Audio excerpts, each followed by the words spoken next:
Okay. Um, in this topic, I would like to, before I start the presentation, I would like to introduce myself. My name is Glardan Shah with A1B2, A1B22403 and today is about standard-based assessment. So, I would like to give explanation, two points explanation. The first is standard-based assessment or SBA. What is a standard-based assessment? Refers to assessment practice that are alike with clearly defined learning standards. These standards describe what students should know and be able to do at a particular level of education. And like I have four key characteristics. The first is clear learning standards. Standards outline expected knowledge, skills, and abilities. The second is alignment. Teaching, learning, activities, and assessment tasks are all connected to the same standards. The third is measurable outcomes. Students' performance is evaluated based on whether they meet established as established benchmark. And the last is objective criteria. Students are judged against a fixed standards, not compared to the other student. An example like if a standard says students should be able to identify the main idea uh, of a spoken text, then the assessment must measure the exact skill, like that. And the second topic is goals of standard-based assessment. The first is aligned teaching, learning, and assessment. One major goal is to ensure that what the teacher teach, what student learn, and what is tested, and are all consistent, are connected. This alignment helps avoid situation where the students are tested on material that was not properly taught. And the second is ensure consistency in learning outcomes. Like the standard create a uniform expectation across the schools or institution, and all students are measured using the same benchmarks. Learning outcomes become more predictable and comparable, and educational quality education education educational quality becomes more consistent. This helps maintain fairness and accountability in education system.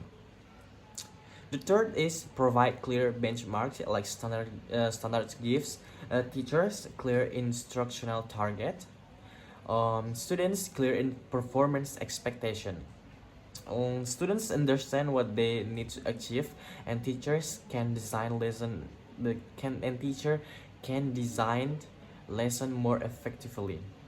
The fourth is improve accountability. Standard-based system make a school and teacher accountable for student performance.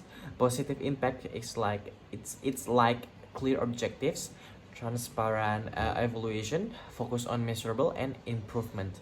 However, it may also increase pressure on teachers and students. And the fifth is support learning development. When properly implement SBA, track students' progress over time, identify strength and weakness, support formative ongoing assessment. The focus should remain on improving learning, not only as a passing test. And I guess important consideration, although the standard-based assessment has many benefits, there are challenges. The the first one, like test bias. Assessment must avoid cultural, linguistic, or social bias that may disadvantage certain learners. And the second is teaching to the task, like too much focus on testing can reduce creativity and meaningful learning. The third is ethical issues, like assessment should be fair but valid and not discriminate against learners. And standard-based assessment is structured approach to evaluating students based on clearly defined learning standards. Its main goals are alignment of instruction and assessment. And as the second is consistency in learning outcomes, and the third is clear benchmark for achievement, and the last is accountability and quality improvement. And however, it must be implemented carefully to avoid bias, excessive pressure, and ethical problems. And I think that's all from me to give you explanation about this topic. And thank you for your attention. Okay, now I will explain about ELD assessment. So, ELD assessment measures students' progress in developing English proficiency. Unlike traditional high-stakes tests, ELD assessment is often formative, continuous, and classroom-based. So this means assessment happens regularly during the learning process, not just at the end.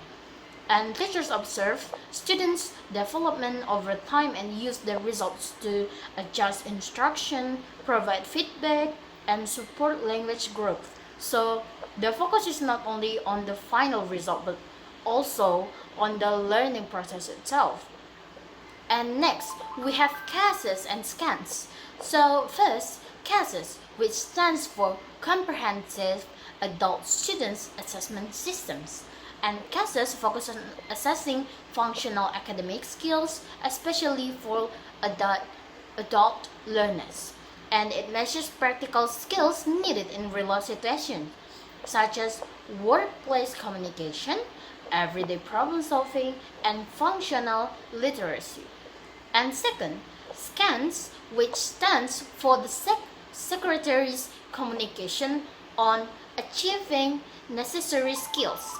SCANS identifies important workplace competencies and 21st century skills such as critical thinking, teamwork, responsibility, and problem solving.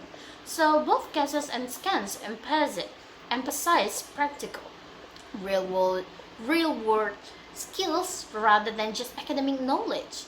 And finally, we have teacher standards. Teacher standards define the professional competencies teachers must have in both teaching and assessment. Teachers are expected to design fair assessment, ensure validity and reliability, avoid bias, and conduct ethical evaluation. This means assessment is not only about measuring students, but also about the teacher's responsibility to be a professional and fair. In other words, good assessment reflects good teaching practice. Thank you. Hello everyone, I'm Ratomelia. So in this part, I will explain the consequences of standard-based testing. Yeah, standard-based testing has a both positive and negative effects. On the positive side, it helps teachers and students understand clear learning objective. Yeah, everyone knows what skills should be achieved, and it also increases accountability in education. I give you one example. Teachers can clearly see whether students reach the required learning standards. Yeah, however, there are some negative consequences. One major is increased pressure for both teachers and students. Sometimes teachers focus too much on preparing students to the test. Which is called teaching to the test. Yeah, for example, teacher may spend more time practicing exam question, yeah, instead of teaching deeper understanding.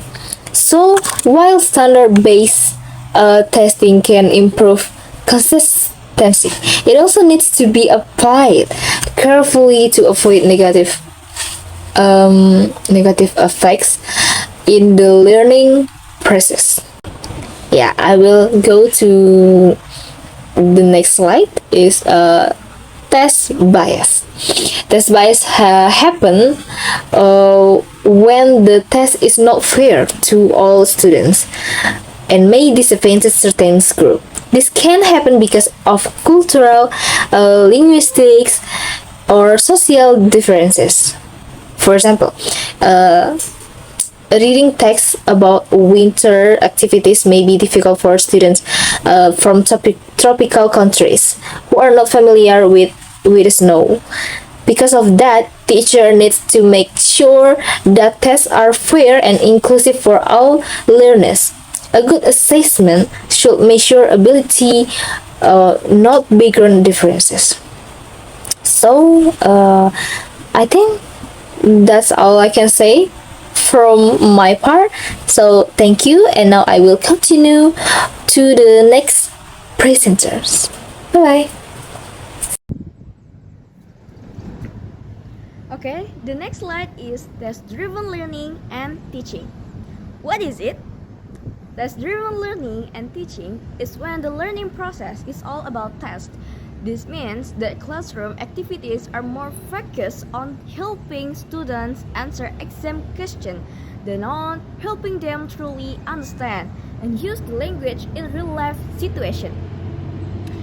If we focus too much on tests, we might be limiting students' creativity. So, teachers have to find a balance between the curriculum standard and what students needed. Standards are still important as a way to measure success, but teachers also need to make sure that students get learning experiences that help them think, speak, and use language in the real world.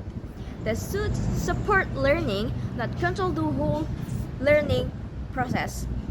For instance, when teaching the past tense, teachers shouldn't just give students exercise like filling in the blanks or choosing the right answer. They also need to supplement this with communicative tasks, such as asking students to recount their past experiences. This way, students will understand the grammar and be able to use it when they talk. Next slide is ethical issues, testing for critical language. When we talk about ethical issues in language testing, we are referring to the moral and fairness consideration in the language assessment process. Assessment isn't just about giving grades. It's also about making sure the test is fair, doesn't hurt students, and it isn't used for unfair treatment.